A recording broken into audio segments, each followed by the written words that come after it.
Hi guys, welcome to the video. आज हम बनाने वाले हैं जावास्क्रिप्ट में digital clock with the help of HTML, CSS and JavaScript. तो आज हम कुछ बेसिक टॉपिक सीखने वाले हैं जावास्क्रिप्ट के। एक तो होता है हमारा डेट ऑब्जेक्ट और एक होता है सेट इंटरवल फंक्शन। तो इन दोनों चीज़ों को हम समझेंगे और उनका रियल यूज़ केस अप्लाई करके इस डिजिटल क्लॉक में सीखेंगे। इसीलिए हम ये डिजिटल क्लॉक बना रहे हैं। तो चलिए स्टार्ट करते हैं बिना किसी देरी के।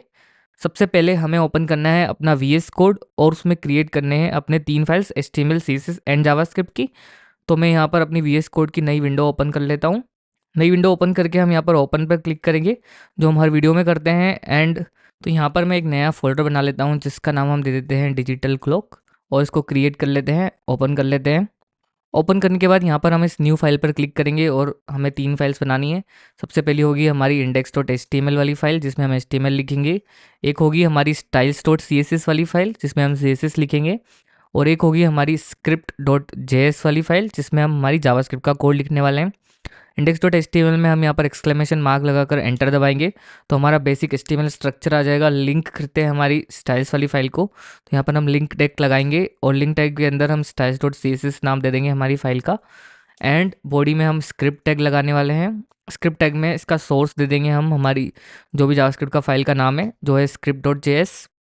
अब हम क्या करते हैं कि इसको सबसे पहले रन कर लेते हैं। तो मैं कर लेता हूँ ओपन विथ लाइव सर्वर। तो ये मेरे ब्राउज़र में ओपन हो जाएगा। देखिए जो हमारा प्रोजेक्ट है वो हमारे ब्राउज़र में ओपन हो चुका है। अभी इसमें कुछ भी नहीं लिखा है इसलिए ये एम्प्टी है। तो हमें इस प्रकार से कुछ डिजिटल क्लॉक बनानी है। तो जो हमारा मेन चीज़ है वो है, सबसे पहले तो हमें बैकग्राउंड लगाना होगा। तो आप गूगल पे जाके कोई भी एक बैकग्राउंड सर्च कीजिए, कोई इमेज, और उसको डाउनलोड कर लीजिए। डाउनलोड करने के बाद आपको क्या करना है, यहाँ पर हमारे डिजिटल क्लॉक वाले फोल्डर में आना है। यहाँ पर एक फ़ोल्डर हम बना लेते हैं जिसका नाम हम दे देते हैं इमेजेस। और इमेजेस के अंदर हम क्या करेंगे, जो भी हमने डाउनलोड करी है इमेज उसको यहाँ पर डाल देंगे, मतलब ड्रैग एंड ड्रॉप कर देंगे इस इमेजेस वाले फ़ोल्डर में। तो मैंने जो डाउनलोड करी है अपनी इमेज उसको मैं यहाँ से ड्रैग करता हूँ और इस इमेजेस वाले फ़ोल्डर में यहाँ पर ड्रॉप कर देता हूँ। तो देखिए जो मुझे बैकग्राउंड लगाना है अपनी क्लॉक के लिए वो मुझे यहाँ पर मिल चुका है। अभी हम इसे यूज़ करेंगे। सबसे पहले लिखते हैं हमारा HTML का स्ट्रक्चर लिखते हैं जो कि बहुत ही छोटा सा होने वाला है। तो सबसे पहले तो हम हमारी जो ऐप का टाइटल है उसको चेंज कर देते हैं। इसका नाम हम देते हैं डिजिटल क्लॉक। तो देखिए हमारा जो टाइटल है यहाँ पर वो चेंज हो गया है, डिजिटल क्लॉक। अब हमें बॉडी में आकर कुछ डिव्स लगाने हैं। सबसे पहले हम एक डिव लगाएंगे जिसका हम आईडी दे देते हैं, इसकी आईडी हम दे देते हैं क्लॉक कंटेनर। इसको हम क्योंकि स्टाइल करने वाले हैं इस आईडी की हेल्प से। एंड एक और हम डिव देंगे जिसमें हम डिस्प्ले करेंगे हमारे टाइम को। इसकी आईडी को हम दे देते हैं क्लॉक। एंड यहाँ पर हम सिर्फ टाइम डिस्प्ले करने के लिए अभी 00 3 बार ऐसे करके लिख देते हैं कॉलन के साथ, जैसे कि घड़ी में दिखता है। तो देखिए हमारा जो टाइम है वो यहाँ पर हमें डिस्प्ले होने लगा है। अब इसे हमें थोड़ा सा स्टाइल करना है। तो हम आएंगे हमारी styles.css वाली फाइल में। यहाँ पर सबसे पहले हमारी बॉडी को स्टाइल कर लेते हैं क्योंकि हमें हमारी बॉडी में बैकग्राउंड लगाना है। तो यहाँ पर हम लिखेंगे बॉडी। ठीक है, इसकी जो मार्जिन है देखिए यहाँ पर थोड़ी सी आपको मार्जिन दिख रही होगी, ये इसको हमें 0 कर देना है ताकि जो इसकी डिफ़ॉल्ट मार्जिन है वो हट जाए। तो मार्जिन को हम कर देते हैं 0। देखिए मार्जिन हट चुकी है। अब हमें इसमें देना है हमारी बैकग्राउंड इमेज। तो यहाँ पर हम लिखेंगे बैकग्राउंड इमेज एंड उसमें लिखेंगे URL। और URL के अंदर जो हमारी इमेज का नाम है, हमने क्योंकि कौन से वाले फोल्डर में डाला, इमेजेस वाले में, तो हमें से स्लैश लगाएंगे, इमेजेस लिखेंगे एंड स्लैश लगाएंगे। जो हमारी इमेज का नाम है बैकग्राउंड क्लॉक डॉट JPG, वो यहाँ पर ऑटोमेटिकली हमें सजेस्ट करेगा। तो देखिए हमारा बैकग्राउंड यहाँ पर आ चुका है, लेकिन ये अच्छा नहीं दिख रहा है। जो एग्जैक्ट हमारी इमेज थी उस तरीके से नहीं दिख रहा है, तो इसको थोड़ा सा और स्टाइल करना पड़ेगा। तो सबसे पहले तो इसकी बैकग्राउंड जो साइज़ है उसको हम कर देते हैं कवर, ताकि ये पूरे को कवर करे। तो देखिए अभी ये हमारी बैकग्राउंड साइज़ कवर हो गई, मतलब पूरी जो हमारा बैकग्राउंड है वो हमारे पूरा कवर हो रहा है हमारे पेज में, लेकिन वो रिपीट हो रहा है। तो इसको रिपीट हटाने के लिए हम यहाँ पर लिखेंगे बैकग्राउंड रिपीट और इसको कर देंगे नो रिपीट। तो देखिए जो हमारा बैकग्राउंड है अब रिपीट होना बंद हो चुका है, बट ये छोटे से पेज में ही डिस्प्ले हो रहा है, पूरे में नहीं हो रहा है। तो इसको फिक्स करने के लिए हम यहाँ पर लिखेंगे बैकग्राउंड पोजीशन और इसको कर देंगे सेंटर, ताकि ये सेंट्रली अलाइन हो जाएगा। और जो हमारी बॉडी की हाइट है वो हम दे देते हैं 100 VH, ताकि जो ये बैकग्राउंड है पूरे में फैल जाए। ठीक है, एंड हमने मार्जिन तो हमारी 0 दे ही दी है। तो ठीक है, इस तरीके से जो हमारा बैकग्राउंड है देखिए वो स्टाइल हो चुका है, मस्त हमारी बॉडी स्टाइल हो चुकी है। अब इसमें हम डिस्प्ले करेंगे हमारे टाइम को। तो देखिए हमारा टाइम अभी यहाँ पर डिस्प्ले हो रहा है, बट वो अच्छे से दिख नहीं रहा है। इसलिए अभी हमने एक आईडी ली थी क्लॉक कंटेनर, तो हम उसको सेलेक्ट करेंगे यहाँ पर हैशटैग क्लॉक कंटेनर से। एंड इसको थोड़ा सा स्टाइल करते हैं, इसको कर देते हैं हम डिस्प्ले फ्लेक्स। ठीक है, एंड इसको कर देते हैं align item centre, justify content इसका कर देते हैं हम सेंटर। ठीक है, तो इससे ये आएगा हमारे सेंटर में। और जो इसकी हाइट है उसको भी हम 100 VH दे देते हैं ताकि ये बिल्कुल सेंटर में आ गया है। देखिए हमारा टाइम बिल्कुल सेंटर में आ चुका है। अब हमें जो हमारा टाइम है उसको थोड़ा सा स्टाइल करना है, तो यहाँ पर हम आईडी लिखेंगे हैशटैग क्लॉक और इसको थोड़ा सा स्टाइल करेंगे। सबसे पहले इसकी फ़ॉन्ट साइज़ दे देते हैं हम 80 पिक्सल की, ताकि थोड़ा सा बड़ा दिखने लगे। देखिए एंड अब जो इसकी फ़ॉन्ट फैमिली है उसको अगर आप चेंज करना चाहें तो कर सकते हैं, बट अभी मैं नहीं करना चाहता। मैं इसका कलर चेंज कर देता हूँ ताकि अच्छे से दिखे। तो हम इसका कलर कर देते हैं वाइट, तो टेक्स्ट कलर इसका वाइट हो जाएगा। अब ये सेलेक्टेड है इसलिए ऐसा दिख रहा है। अब जो हमारा बैकग्राउंड है देखिए वो ज़्यादा विजिबल है और जो हमारा टाइम है वो कम विजिबल है। इसलिए हम एक और काम करते हैं कि जो हमारे बैकग्राउंड की जो ओपेसिटी है उसको थोड़ा सा कम कर देते हैं। तो यहाँ पर हम लिखेंगे बैकड्रॉप फिल्टर हमारी बॉडी में, और ये फंक्शन होता है ब्लर, इसको थोड़ा 5 पिक्सल का देते हैं, ब्लर 5 पिक्सल। तो देखिए जो हमारा बैकग्राउंड है अभी ब्लर हो गया है एंड हमारा टाइम अब उभर के आ रहा है। तो इस तरीके से हमारा टाइम भी डिस्प्ले हो रहा है। इसका जो फ़ॉन्ट है उसका फ़ॉन्ट वेट हम दे देते हैं बोल्ड, ताकि ये और अच्छा दिखे। तो देखिए इस तरीके से अब हमारा टाइम यहाँ पर हमें दिखने लगा है। अब हमें एग्जैक्ट टाइम जो अभी करंट हो रहा है वो दिखाना है यहाँ पर, और उसमें AM PM भी लगाना है। तो वो सब चीज़ें अभी हम करने वाले हैं with the help of JavaScript. तो हम आएंगे हमारी script.js वाली फाइल में, और इस बार देखिए हमने हमारे ऐप में कोई भी बटन वगैरह नहीं बनाई है जिसके क्लिक पे ये टाइम चेंज हो या फिर वो सब, क्योंकि टाइम तो ऑटोमेटिक चलता है ना, उसके लिए कुछ क्लिक तो नहीं करना पड़ेगा हमें हमें ऑटोमेटिक डिस्प्ले करना है टाइम को। तो हम सिंपली यहाँ पर एक फंक्शन बनाएंगे। फंक्शन आप चाहें तो एरो फंक्शन बना सकते हैं या फिर नॉर्मल फंक्शन जैसा बना चाहें वैसा बना सकते हैं। तो मैं यहाँ पर एरो फंक्शन ही बनाऊंगा जैसा हम हमेशा करते हैं। तो यहाँ पर हम एक फंक्शन बनाएंगे जिसका नाम हम लिखेंगे अपडेट क्लॉक। ठीक है, एंड इसको ऐसे पैरेंथेसिस ओपन करके एरो लगा के कर्ली ब्रेसेस ओपन करेंगे। इसके अंदर हम सारा हमारा लॉजिक लिखने वाले हैं हमारे टाइम का। एंड देखिए क्योंकि हमें क्या करना है, इस फंक्शन को, ये फंक्शन है, अब इस फंक्शन को हमें कॉल करना है ऑटोमेटिकली। मतलब ऐसा नहीं है कि मतलब हम कोई बटन पे क्लिक करें तभी ये फंक्शन कॉल हो, क्योंकि अगर किसी बटन के क्लिक पे ये फंक्शन कॉल होगा तो तभी हमारा टाइम अपडेट होगा। तो हम क्या करते हैं, सबसे पहले इस फंक्शन को बाहर कॉल करके देख लेता हूँ, मैं आपको दिखा देता हूँ। और इस फंक्शन के अंदर हम कुछ कंसोल कर देते हैं थोड़ी देर के लिए। तो मैं यहाँ पर लिख लेता हूँ हेलो हेलो टाइम। ठीक है, अब ये हमारे हेलो टाइम हमारे कंसोल में लॉग होना चाहिए सबसे पहले। तो हम इंस्पेक्ट करेंगे, कंसोल में आएंगे, तो देखिए हमारा हेलो टाइम एक बार हमारे कंसोल में लॉग हो रहा है। ठीक है, लेकिन हम क्या चाहते हैं कि जो हमारा टाइम है वो हर सेकंड में चेंज हो ना, क्योंकि टाइम तो हर सेकंड के साथ चलता है। तो टाइम हर सेकंड के साथ अपडेट होता है, मतलब जो ये स्ट्रिंग है, तो ये यहाँ पर हमने डिस्प्ले करा है, ये हर जैसे जैसे टाइम अपडेट हो वैसे वैसे अपडेट होता रहे। ठीक है, तो क्योंकि टाइम हमारा हर सेकंड में अपडेट होता है इन जनरल, तो हम क्या करेंगे, एक फंक्शन होता है हमारा विंडो, जो हमारा विंडो ऑब्जेक्ट होता है ब्राउज़र का। अगर आप यहाँ पर विंडो लिखेंगे तो इसके अंदर एक फंक्शन होता है जिसको हम बोलते हैं सेट इंटरवल। अगर आप यहाँ पर कहीं पे सर्च करेंगे सेट इंटरवल, तो देखिए आपको यहाँ पर एक फंक्शन मिलेगा जिसका नाम है सेट इंटरवल। एक सेट टाइम आउट भी होता है। सेट टाइम आउट हम अगले पार्ट में सीखेंगे, सबसे पहले हम सेट इंटरवल देख लेते हैं। तो सेट इंटरवल बेसिकली क्या करता है, एक फंक्शन है जिसके अंदर हमें दो बेसिक आर्ग्यूमेंट्स पास करने होते हैं। एक तो पास करना होता है एक फंक्शन, मतलब जो भी हमें टास्क परफॉर्म करना है वो, और एक पास करना होता है हमें मिली सेकेंड्स में टाइम। क्योंकि जब हम कॉमा करके जो मिली सेकेंड्स में टाइम पास करेंगे ना, उतनी बार ये सेट इंटरवल फंक्शन क्या करेगा, उतने टाइम के बाद हर बार जो हमारा फंक्शन है उसमें देंगे उसको कॉल करेगा। देखिए कैसे करते हैं हम, तो हम यहाँ पर सिंपली यहाँ पर लिखेंगे बाहर सेट इंटरवल। ठीक है, एंड यहाँ पर जो हमारा अपडेट क्लॉक फंक्शन है उसको यहाँ पर पास कर देंगे, एंड इसके अंदर हम पास कर देंगे टाइम। अब अगर हमें मिली सेकेंड्स पास करने हैं तो 1000 मिली सेकेंड्स में 1 सेकेंड होता है, इसलिए हम यहाँ पर 1000 मिली सेकेंड्स पास करेंगे। और ये फंक्शन कॉल जो हमने यहाँ पर करा है इसे हम यहाँ से हटा देते हैं। तो अब देखिएगा, हम अगर कंसोल को हमारे देखते हैं, सबसे पहले हमने विंडो किया था, इसको हटा देते हैं। देखिए अभी मैं रिफ्रेश करता हूँ इसको, तो देखिए हर सेकंड के बाद हमारा हेलो टाइम यहाँ पर डिस्प्ले हो रहा है। देखिए 3 4 इसका नंबर इंक्रीज हो रहा है हर सेकंड के बाद। तो इसका मतलब ये है कि जो हमारा अपडेट क्लॉक फंक्शन है वो हर सेकंड में कॉल हो रहा है with the help of set interval function. तो ये है हमारा सेट इंटरवल फंक्शन। अब हम लिखते हैं हमारा एक्चुअल टाइम का लॉजिक। सबसे पहले इसको थोड़ा सा कमेंट कर देते हैं, नहीं तो ये बार बार कॉल होएगा, और इसको बाद में अनकमेंट करेंगे जिससे हमारा लॉजिक पूरा कंप्लीट हो जाएगा। तो सबसे पहला काम हमारा ये है कि हमें जो करंट टाइम है वो चाहिए। तो हमें करंट टाइम, हमारा जो डेट ऑब्जेक्ट है, जावास्क्रिप्ट में एक ऑब्जेक्ट होता है डेट ऑब्जेक्ट, उसको अगर हम कॉल करेंगे तो हमें जो करंट टाइम है वो दे देगा। तो देखिए सबसे पहले वो करके देखते हैं हम यहाँ पर। तो यहाँ पर हम लिखेंगे एक वेरिएबल बनाएंगे कॉन्स्ट नाउ, और यहाँ पर ऐसे लिखेंगे हम न्यू डेट, और इसको कॉल कर देंगे। तो ये क्या करेगा, हमें जो करंट टाइम है वो दे देगा। आप किस तरीके से देगा वो हम देखते हैं। तो यहाँ पर हम सबसे पहले कंसोल डॉट लॉग करके देखते हैं हमारे नाउ को, मतलब न्यू डेट को, क्योंकि न्यू डेट को हमने नाउ में असाइन कर लिया है। तो हम इसको यहाँ पर कंसोल लॉग करके देखते हैं, फिर से इंस्पेक्ट करेंगे, और हमारा हम कंसोल ओपन कर लेते हैं, इसको रिफ्रेश करते हैं। देखिए रिफ्रेश करा है तो यहाँ पर कुछ भी नहीं हुआ है, क्योंकि हमने इस फंक्शन को कॉल ही नहीं किया है। तो सबसे पहले हम इस फंक्शन को यहाँ पर कॉल करते हैं। कॉल करने के लिए हम सिंपली इस फंक्शन को यहाँ पर बाहर कॉल कर देंगे इस तरीके से। तो देखिए जो हमारा कंसोल डॉट लॉग है नाउ का, वो यहाँ पर होने लगा है। तो इसमें देखिए हमें पूरा टाइम मिल रहा है, सैटरडे March 9, 2024, एंड जो भी करंट टाइम है 13:28:23।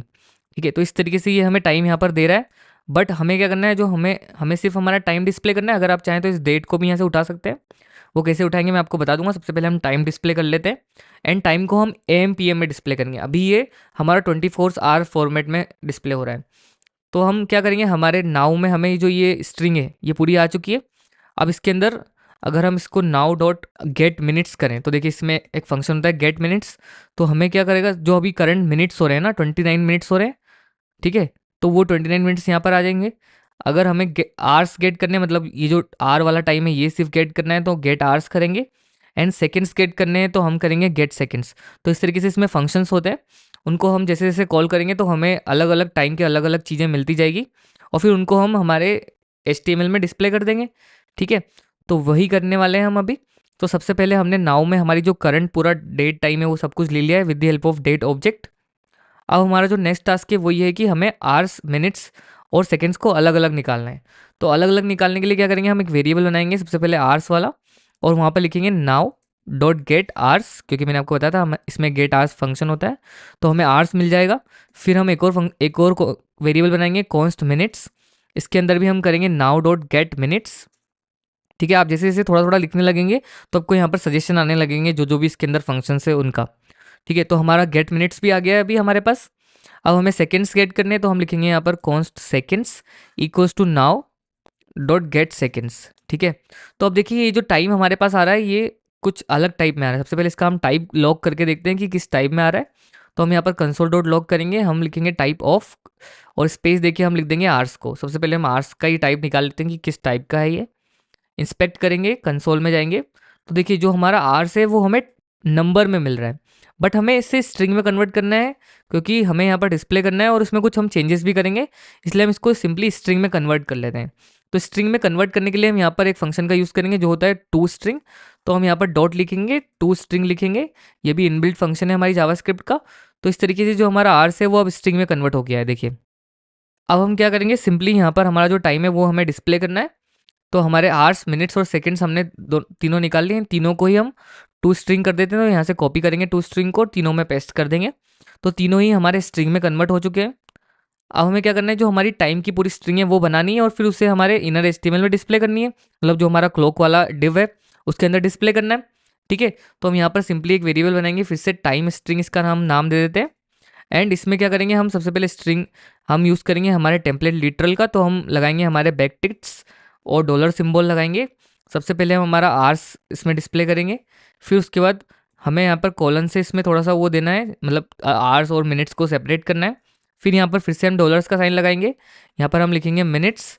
ठीक है, जो क्योंकि हमारा मिनट्स एक वेरिएबल है, फिर हम कॉलन लगा देते हैं ताकि अच्छे से दिखे ये। एंड फिर से डॉलर का साइन लगाकर कर्ली ब्रेसेस ओपन करेंगे, और हमारा जो सेकंड्स वाला वेरिएबल है उसका नाम सेकंड्स ही है, तो यहाँ पर हम सेकंड्स डिस्प्ले कर देंगे। तो इस तरीके से हमारी जो टाइम स्ट्रिंग है उसके अंदर ये पूरी स्ट्रिंग बन के आ जाएगी। देखिए मैं इसको फिर से आपको कंसोल लॉग करके बता देता हूँ। कंसोल लॉग करेंगे टाइम स्ट्रिंग को, तो देखिए हमें हमारा जो करंट टाइम है मतलब 13:32 5 सेकेंड्स हो रहे हैं। अब देखिए इसमें एक और चीज़ है कि जो 5 सेकेंड्स लास्ट में हो रहे हैं वो देखिए मतलब सिर्फ 5 डिस्प्ले हो रहा है, लेकिन अगर आप एक नॉर्मल डिजिटल क्लॉक को देखेंगे तो उसमें मतलब दो डिजिट्स में नंबर डिस्प्ले होते हैं। मतलब अगर मिनट 5 मिनट्स हो रहे हैं तो 05 लिखा हुआ रहेगा। देखिए यहाँ पर भी हमने 00 लिखा है। तो वो करने के लिए हम यहाँ पर यूज़ करेंगे एक फंक्शन होता है हमारे स्ट्रिंग का ही होता है, उसको हम बोलते हैं पैड स्टार्ट। डॉट करेंगे पैड स्टार्ट। अब पैड स्टार्ट क्या करेगा कि तो हम तीनों में इनमें सबसे पहले तो इनको तीनों को कॉपी कर देते हैं यहाँ पर पैड स्टार्ट में। तो बेसिकली हमारा जो पैड स्टार्ट फंक्शन क्या करेगा कि अगर हमारी स्ट्रिंग की लेंथ, मतलब अगर हमारे आर्स वाली स्ट्रिंग की लेंथ 2 से कम है, ठीक है, तो वो स्टार्टिंग में उसके 0 ऐड कर देगा। ठीक है, तो उसकी जो लेंथ है वो 2 हो जाएगी। अगर उसकी लेंथ ऑलरेडी 2 है तो वो उसमें कुछ भी ऐड नहीं करेगा। जैसे कि देखिए यहाँ पर जो हमारा टाइम है, अब यहाँ पर 03 डिस्प्ले हो रहा है हमें। तो इस तरीके से हमारा जो पैड स्टार्ट है वो क्या करता है, स्टार्टिंग में हमें जो भी लगाना है, कितने कैरेक्टर्स का हमें स्ट्रिंग रखनी है, और हमें उन कैरेक्टर्स की जगह पे अगर वो नहीं है तो क्या डालना है, तो वो हम इस पैड स्टार्ट मेथड की हेल्प से डाल सकते हैं। तो इस तरीके से हमने यहाँ पर 0 डाल दिया। अगर स्ट्रिंग की लेंथ 1 होगी तो वो आगे 0 डाल देगा और स्ट्रिंग की लेंथ को 2 बना देगा, ठीक है। तो इस तरीके से हमने हमारा टाइम को अभी इस टाइम स्ट्रिंग वाले में ले लिया है। अब हमें सिंपली इसे डिस्प्ले करना है। तो डिस्प्ले करने के लिए हम क्या करेंगे, सबसे पहले तो गेट करेंगे हमारे डिव एलिमेंट को। तो हम यहाँ पर लिखेंगे document dot gate element by I, और हमने हमारी डिव की आईडी दी थी क्लॉक, तो हम यहाँ पर लिखेंगे क्लॉक। और हमें उसका चेंज करना है टेक्स्ट कंटेंट, तो हम यहाँ पर लिखेंगे टेक्स्ट कंटेंट इक्वल्स टू, हमने टाइम स्ट्रिंग में हमारी पूरा टाइम असाइन कर लिया है, हम यहाँ पर लिख देंगे टाइम स्ट्रिंग। तो देखिए हमारा जो टाइम है वो हमारे HTML में हमें डिस्प्ले होने लगा है। लेकिन ये जो हमारा टाइम है देखिए, हम जब भी इसको रिफ्रेश करेंगे तभी अपडेट होगा, ऑटोमेटिक अपडेट नहीं हो रहा है। तो ऑटोमेटिक अपडेट करने के लिए हमें क्या करना पड़ेगा, इस फंक्शन को बार बार कॉल करना पड़ेगा हर सेकंड में। तो हर सेकंड में कॉल करने के लिए हम क्या यूज़ करेंगे, हमारा सेट इंटरवल फंक्शन। तो हम सिंपली इसको अनकमेंट कर देते हैं। और यहाँ पर देखिए हमने इस फंक्शन को सिर्फ इसमें पास किया है सेट इंटरवल में, और हमने इसमें कुछ टाइम पास किया है जो है 1000 मिली सेकेंड्स, मीन्स हर सेकेंड में इस फंक्शन को ये कॉल करेगा। तो इस तरीके से देखिए हमारा टाइम अब अच्छे से डिस्प्ले हो रहा है। लेकिन ये जो टाइम डिस्प्ले हो रहा है ये 24 आवर्स फॉर्मेट में हो रहा है। हमें इसे डिस्प्ले करना है AM और PM में, ठीक है। मान लो 12 आवर्स फॉर्मेट में करना है, तो हम इसमें थोड़ा सा मॉडिफिकेशन करेंगे। हम क्या करेंगे, जो हमारे ये आवर्स वाला है, आवर्स वाला वेरिएबल है, इसको सबसे पहले हम लेट कर देते हैं, ताकि क्योंकि हम इसे रीअसाइन करने वाले हैं। अब हम क्या करेंगे, सबसे पहले एक वेरिएबल बना लेते हैं जिसको हम बोल देते हैं AM PM बोल देते हैं, है ना। आपकी जो इच्छा हो आप बोल सकते हैं। और इसमें हम क्या करेंगे, देखेंगे कि अगर हमारा आर्स, अब हम यहाँ पर देखेंगे कि अगर हमारा आर्स लेस देन है 12 से, ठीक है, अगर 12 से कम होगा तो हमें क्या डिस्प्ले करना है, AM डिस्प्ले करना है, ठीक है। तो यहाँ पर हम टर्नरी ऑपरेटर्स का यूज़ करेंगे, तो हम क्वेश्चन मार्क लगाएंगे, यहाँ पर लिखेंगे हम AM, अगर हमारा टाइम, यहाँ पर हम क्वेश्चन मार्क के बाद AM लिखेंगे एंड कोलन लगा के लिखेंगे एल्स में PM, अगर हमारा टाइम 12 से बड़ा है या उससे बराबर है तो हम यहाँ पर उसको PM में कन्वर्ट करेंगे, क्योंकि 12 बजने के बाद तो टाइम हमारा PM में कन्वर्ट हो जाता है। तो ये AM PM हमें क्या करेगा, एक स्ट्रिंग दे देगा कि अगर हमारा टाइम AM में है या फिर PM में, वो हमें ये दे देगा। अब यहाँ पर हमें एक और चेंज करना पड़ेगा हमारे आवर्स के लिए, क्योंकि देखिए जब 24 आवर्स वाला फॉर्मेट होगा तो जब रात के 12 बजेंगे तो जो हमारा टाइम है वो 0000 हो जाएगा, ठीक है। और हमें उससे बचना है। और देखिए जब अगर 13 है तो हमें उसे 1 में कन्वर्ट करना है, अगर 14 है तो उसे 2 में कन्वर्ट करना है। तो इस तरीके से हमें टाइम जो हमारा आर है उसको कन्वर्ट करना पड़ेगा ना। तो कन्वर्ट करने के लिए हम क्या करेंगे, यहाँ पर जो हमारा आर्स वाला देखिए हमने उसको लेट में लिया है।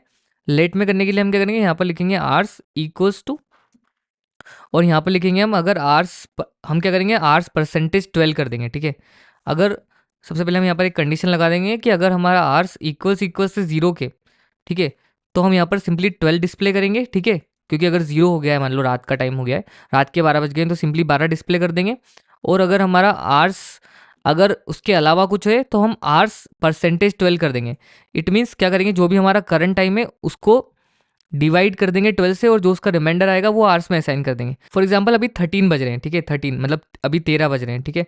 तो 13 परसेंटेज 12 कर देंगे हम। अगर हम 13 डिवाइडेड बाई 12 करेंगे तो हमारा जो रिमाइंडर आएगा वो 1 आएगा। तो इसीलिए जो हमारा करंट आर हो जाएगा वो 1 हो जाएगा।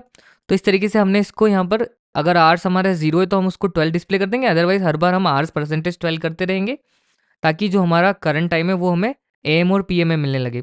अब हमने देखिए यहाँ पर AM PM तो निकाल लिया है, इसका नाम हम दे देते हैं AM PM, AP PM दे दिया मैंने। तो इस AM PM को हम यहाँ पर क्या करेंगे, डिस्प्ले करेंगे। तो यहाँ पर हम स्पेस देंगे और इसको फिर से डॉलर साइन के साथ AM PM लिख देंगे। तो देखिए अब हमारा जो टाइम है वो AM PM में हमें डिस्प्ले होने लगा है। तो ये है हमारी डिजिटल क्लॉक। इसी तरीके से आप यहाँ पर अपना जो डेट है, मंथ है, वो भी गेट कर सकते हैं और डिस्प्ले कर सकते हैं। एग्जैक्ट होगा, हल्का सा चेंज होगा इसमें, वो आपके लिए टास्क है, आप खुद करके देखिए उसको, और गूगल पे सर्च कीजिए, आपको आराम से उसका सॉल्यूशन मिल जाएगा। तो इतना ही था इस वीडियो के लिए। अगर आपको ये वीडियो अच्छी लगी हो और मेरे समझाने का तरीका अच्छा लगा हो तो प्लीज़ लाइक कर दीजिए। अगर आप चैनल पर नए हो तो सब्सक्राइब कर दीजिए। Thank you so much for watching. मिलते हैं नेक्स्ट वीडियो में, तब तक के लिए बाय बाय।